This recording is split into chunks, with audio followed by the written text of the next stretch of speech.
Hello and welcome to this BIF Digital interview with Christian Curnyn, who is the founder and director of the Early Opera Company. And I'm delighted to say that Christian will be coming to Buxton in 2021 to conduct a production of Handel's Acis and Galatea.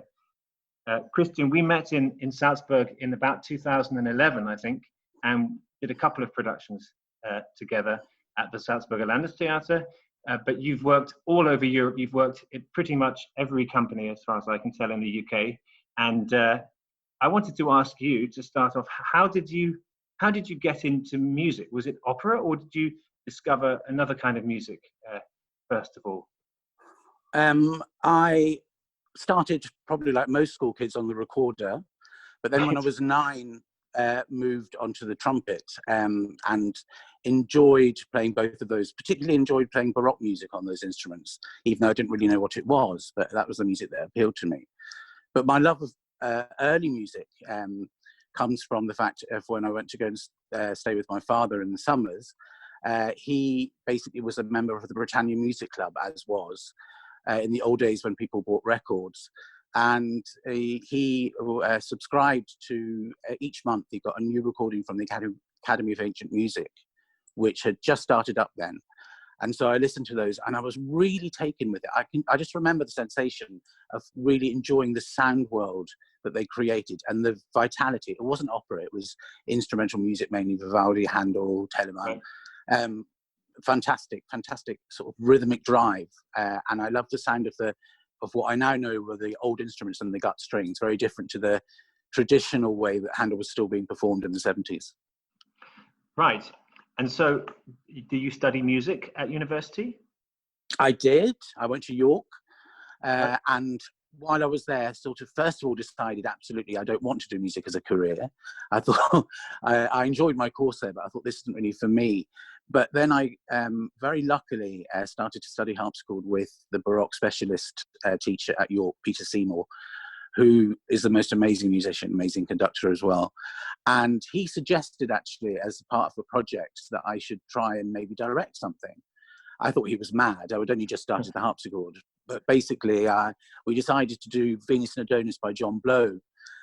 I really didn't know what I was doing very much. I remember the first chorus rehearsal, and they all sang it very beautifully. I just looked at them. I had nothing to say. I didn't really know. And then gradually, I got braver. But we put this little opera on. It was great fun, and I got the bug, basically. From then on, I put on an opera each year at York, and that was what got me going, really. So could you say that the Early Opera Company was born during your time at York? Well, we didn't call it the Early Opera Company. It didn't really have a name, but basically that was the origins of it. Early Opera Company I started in 1994 after a bit of a break. Okay. It was actually from seeing, I'd sort of decided again after enjoying doing those operas at York that I didn't really want to do it as a career.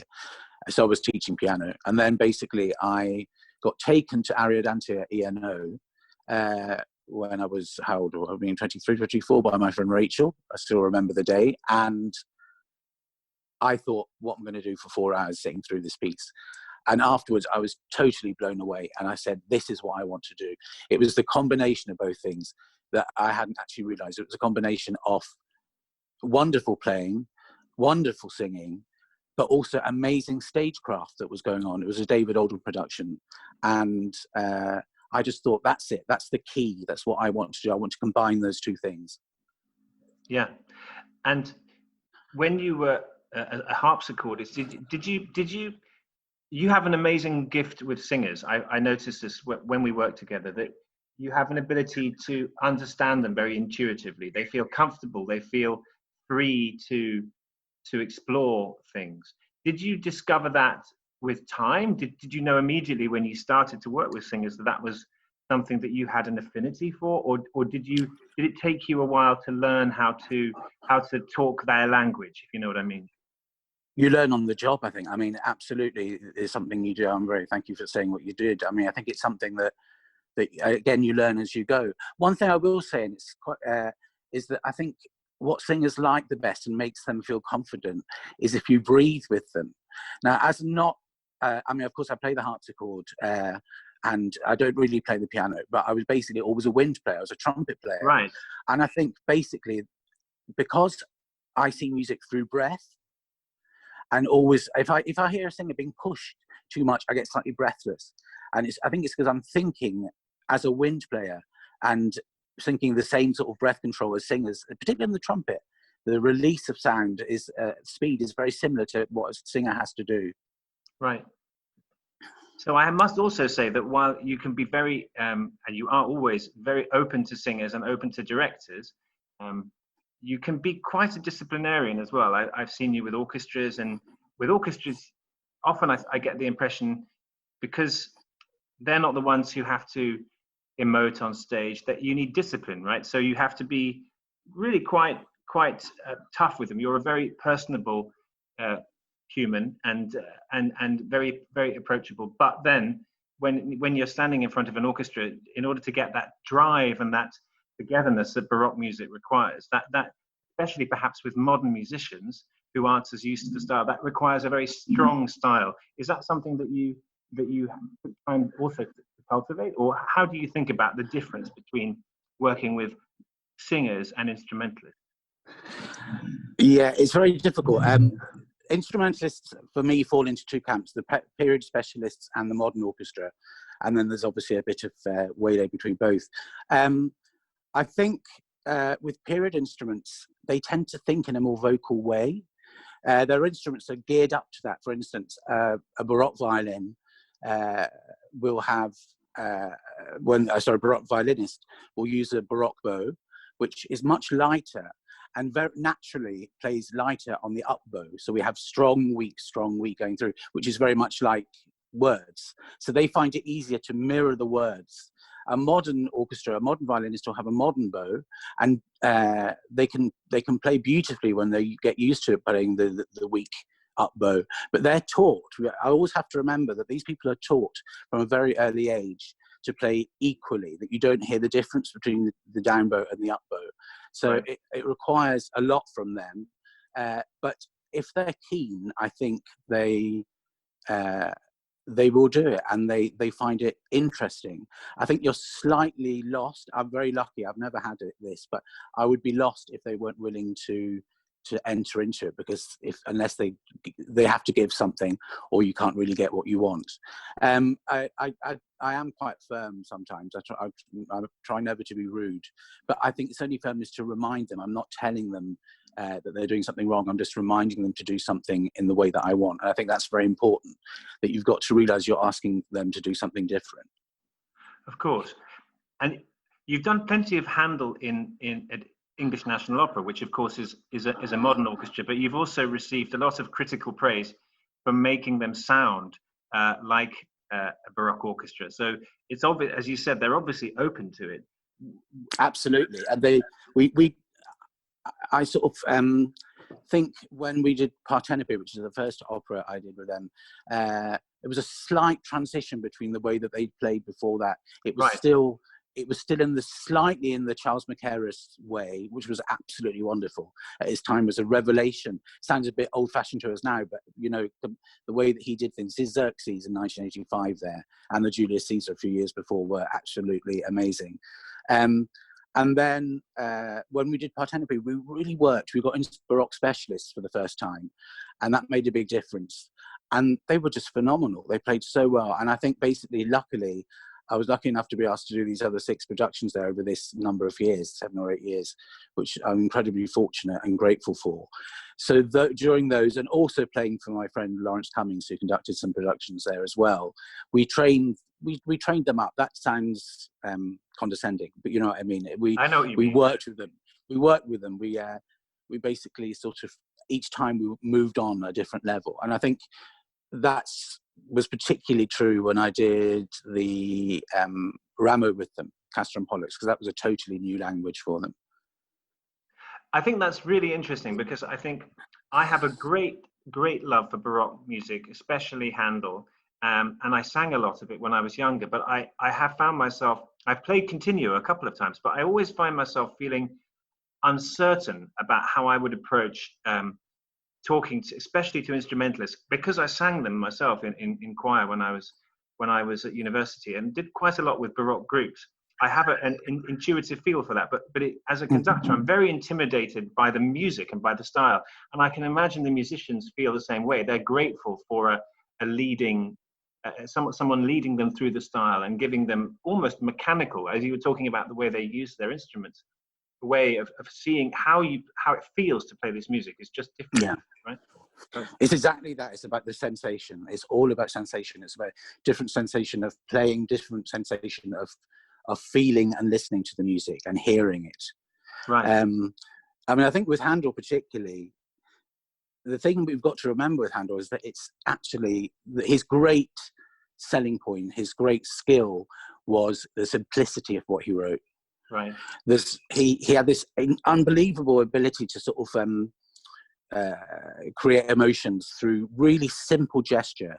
I mean, in the opera, the way that he basically builds a character through, like Cleopatra in Julius Caesar, it's alchemy. You're not quite sure. It's just a series of very strict, in a way, da capo arias.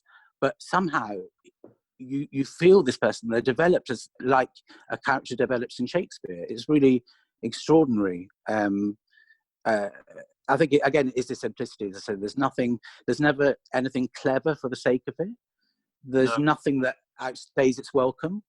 And also the most amazing thing about Handel is actually his harmonic language is never very extreme. It's never very complicated.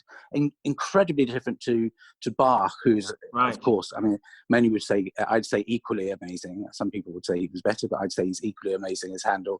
But which relies on this intense chromaticism of the music to contain it. Handel is at his best when it's the simplest.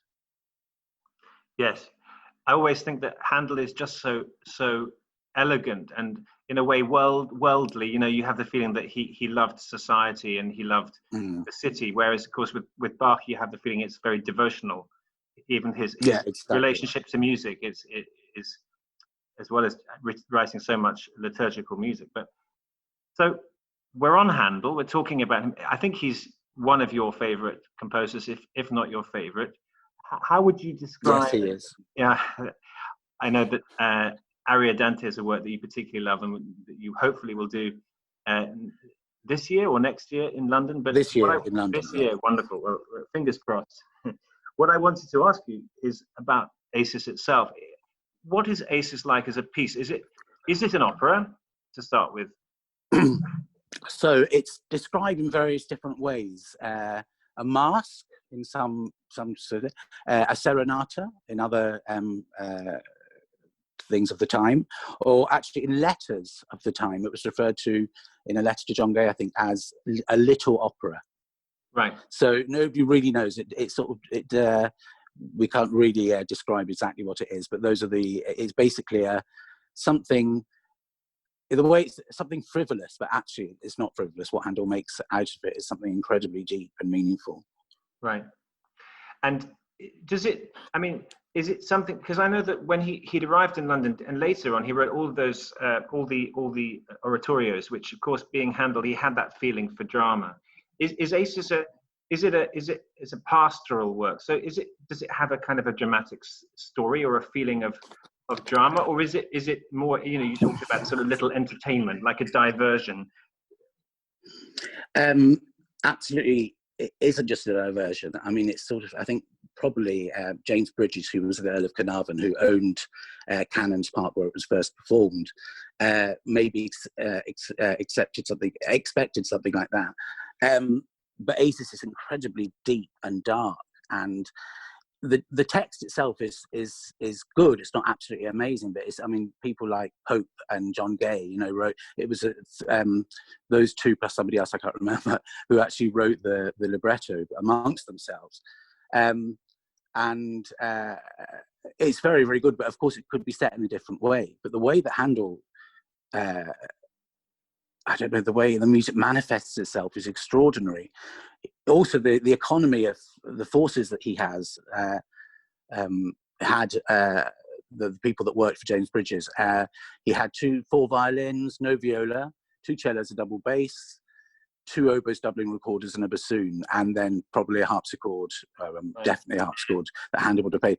And then this odd group of singers as well, just 5 singers, a soprano, 3 tenors, and a bass. So he had to write it for that group of people, and he made something amazing out of that. The choruses particularly are very dense, because you imagine with the soprano and these 3 tenors interlocking and this bass, they're very, I mean, they're central to the work, the choruses. If it's possible, one could say they're the best thing in it. They, particularly Wretched Lovers, which is in the middle of the work, is one of the finest choruses that Handel ever set or composed.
I know you love, you've worked with really some of the absolute stars in terms of modern stage directors for opera, but a piece like Acis, I'm just curious, do you think it's something which stands up well to a modern interpretation, or and lots of people expect for a story like that? They expect something more pastoral, more traditional, or do you think it's something that can be played in a more, how can I say, in a more abstract sort of a way? Absolutely. I mean, I think Martin, who's coming to direct it, who I've worked with on 3 or 4 different occasions, Martin is Constantine, right? Martin Constantine. That's right. He, I think he's going to do something amazing. My particular thing with Baroque opera, and this is something that I've actually sort of mellowed over my years, but when I first set up Early Opera Company, one of my deals was to actually do stuff in contemporary costume, in the costume of our time, because I always think Handel was looking at people, Handel's audience was looking at people on stage in versions, sometimes a bit outlandish, but versions of their own clothes. So I think to get the proper effect, I think it's much better for an audience to see people who are 21st century. And I think it takes, sometimes what might happen is sometimes people are looking on stage in these frou-frou Baroque productions, and it's like seeing everything through the gauze of a National Trust tea towel. Basically, it sort of distances the audience. I can't say that for everyone. I used to be very judgmental about it, and actually, for instance, that Ariodante of David Alden, which was so instrumental in me deciding to do what I do, is in Baroque costume, or a mixture of costumes. That's what I loved about it. It wasn't old, it wasn't new. I think that's something which is very interesting. No, I think so too. I mean, I was mentioning before your experience at English National Opera above all, but largely because of the extraordinary array of stage directors, and I'll just name a couple of them: Katie Mitchell, Christopher Alden. You mentioned David Alden before. Barry Kosky, David McVicker. These are Richard Jones. I mean, these are really the biggest names, I think, in some ways in the world of opera directing today. And it can't be a coincidence that all of these people enjoy working with you. Is it something you enjoy, the process of putting a production together with a director? And do you ever disagree with them? I often have the feeling that you have a real sense of fun when you're working with a crazy director. But do you ever push back, or do you just really try and find a way that makes sense of their ideas? You know, I have to say, amongst all those directors that you've mentioned there, I've never needed to. They are the greats because they are great. I mean, all very different methods of working. Some people throw things on very quickly and then take time. Other people take weeks and weeks and months finessing the smallest detail. But for me, I'm just absolutely, I mean, I love conducting these operas. I love performing. But for me, the absolute highlight is being in the rehearsal room. It's for me, it's much more enjoyable than the conducting, even though the conducting is incredibly enjoyable. But I just think being in the room, seeing these people work and collaborating with them, helping. I think the reason that I do get on well with these directors is that I don't want this to sound sycophantic, but I'm there to help them. Right. I have to, you know, I'm not there to sort of impose on them. And luckily, I don't know what it would be like if I had to work with a director that I didn't respect. I've conducted operas which were productions that haven't worked, but I've never had somebody that I didn't actually respect. And I think that's important. You have to go along with them. I think it's certain productions I haven't enjoyed very much, but I still respect what they're doing. Of course. I mean, I also have the feeling with Baroque music, which is why I enjoy Baroque opera, which is why I enjoy being an observer of it, perhaps more than any other kind of opera, that the musical style, people often compare Baroque music to jazz music, but there's something improvisatory always. You know, the way that a continuo group is put together and the improvised nature of the harmonies that they play. That's not that you've talked about. I mean, I know that you've talked about a performance being different every night.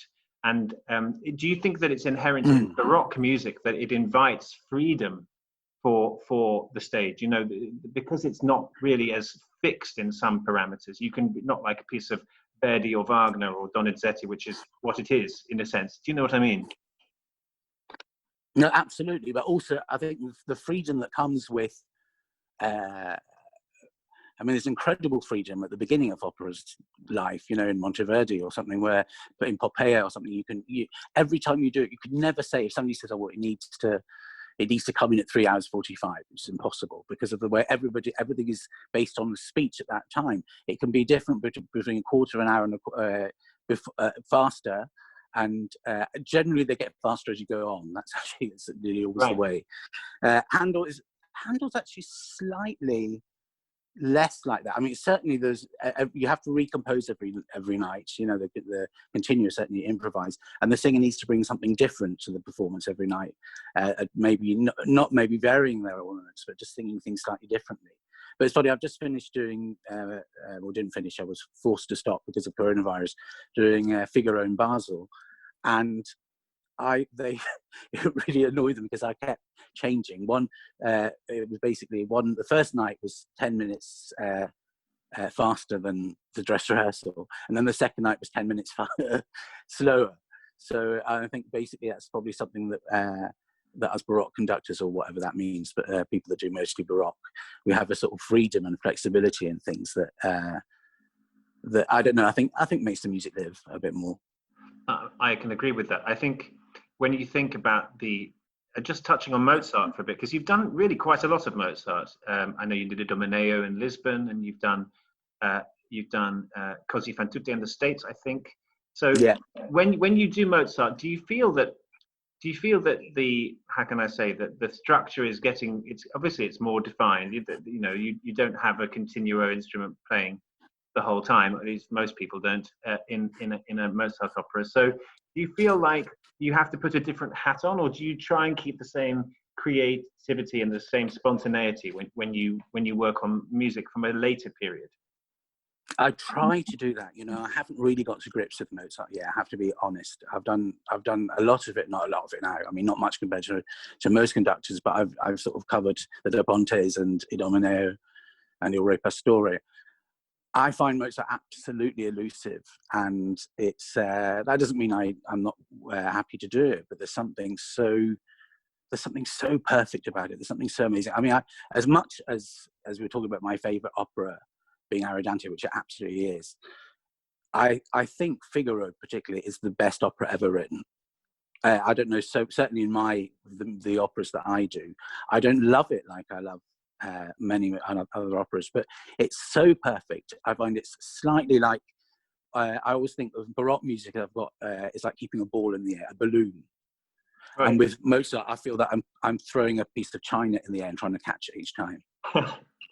The stakes are higher somehow. The stakes are higher. There's just this amazing, I mean, it's amazing. You go on to, when I asked to do Figaro, I mean, I hadn't done it. I did it at Grange Park years ago, but I hadn't done it thought, I'll have a listen on Spotify. I'll just listen through. And you could put a Handel opera on and you'll get 2 recordings of it, maybe 3. And there was something like 87 different recordings of the piece. Right. I mean, you just think the weight of expectation is terrifying. Everyone has their Figaro. Everyone has the one that they love, the conductor they love, the performance they love, the singer that they love. So you're entering into something which is so, I don't know, so full of expectation. I find it difficult. I enjoyed Magic Flute more. I did that for the first time at Garsington last year, year before last. And something about that piece I responded to more, or I felt more at home in. I think because, yeah. I mean, I was just thinking, and then as you said that about the stakes being higher, is there a flip side to that? I mean, something like Ariodante, Handel generally is well loved, but there are so many operas, and but most opera lovers know a couple of Handel pieces, but there are quite a lot of lesser known masterpieces by Handel. And then I move on. If I think about something else you've done quite a lot of, which French Baroque music, Rameau, Charpentier. These are things which are, for a lot of us, for me, I would say, quite elusive. I don't know much about that style. I find it Is that something where you feel the opposite that you would with Mozart, where you feel a sense of even more improvisation being allowed, or do you feel that's just as strict? Monteverdi as well. I'd be interested to know what you say about Monteverdi in that way. I think Monteverdi it's not free recit. It's not like the patter recit of Donizetti or Rossini or even slightly Mozart. You have to sort of add up a bit more than you would with Handel, where you'll have to be, I think, quite strict with the flexibility. Monteverdi is very, very free, as I was saying about the differences in timings of performances. It just depends on what's going on. It's really spoken drama, as they were described. Plays with music. Favula in musica is what Orfeo was called. In French Baroque music, I think there is a flexibility in ornamentation. It's a totally different type of ornament.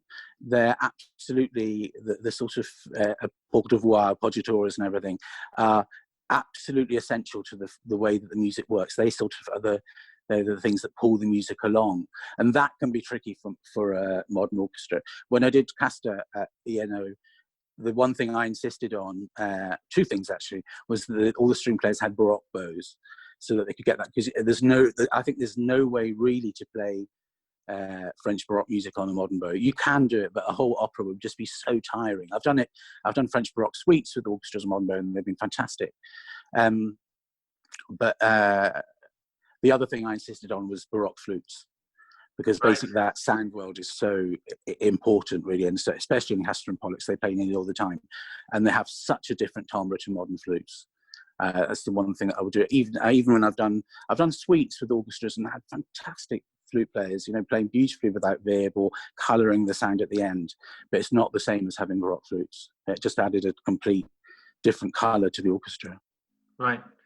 Is there any area of the repertoire? I mean, I'm thinking of Baroque, but as you say, what is a Baroque conductor? I mean, I don't know really what that means, but is there anything that you would like to explore which you haven't done? A style which perhaps is even more elusive or lesser known works? I mean, I'm here talking for the Buxton Festival, where we do lesser known operas, and I'm wondering, is there anything in the French direction or perhaps something that we haven't thought of? I don't know, Telemann operas, or is there anything there that appeals to you?